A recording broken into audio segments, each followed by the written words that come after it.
கோயம்புத்தூர் மாவட்டத்தில் கடும் வெயில் வாட்டி வந்த சூழலில் இன்று மாலை மாநகர மற்றும் மாவட்டத்தின் புறநகர பகுதிகளில் இடியுடன் பரவலாக மழை பெய்து வருகிறது. கோவையில் காலை முதல் மாலை வரை கடும் வெயில் வாட்டி வந்தது. இந்த நிலையில் தமிழகத்தின் மேற்கு மாவட்டங்களில் இன்று மழை பெய்யக்கூடும் என தெரிவிக்கப்பட்டிருந்தது. இதனையடுத்து இன்று பிற்பகல் முதல் கோயம்புத்தூர் மாவட்டத்தில் வானம் மேகமூட்டத்துடன் காணப்பட்டது. இந்த நிலையில் மாலை 4:30 மணியளவில் கோவை மாநகரம் மற்றும் புறநகர பகுதிகளில் இடியுடன் பரவலாக மழை பெய்து வருகிறது.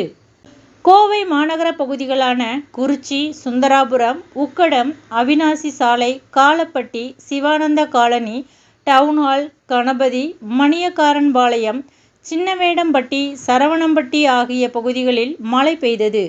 இதனால் பள்ளி, கல்லூரி முடிந்து வீடு திரும்புபவர்களும், அலுவலகத்தில் இருந்து வீட்டிற்கு செல்பவர்களும் சிரமத்திற்கு உள்ளாகினர்.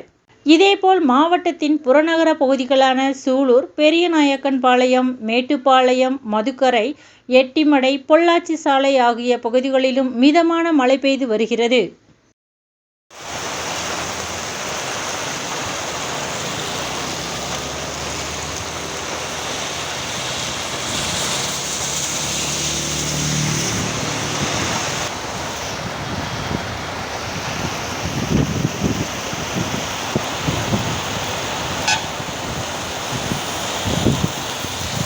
வேணுங்களா எல்லா சேனலும் போட்டு விட்டுருவோம்.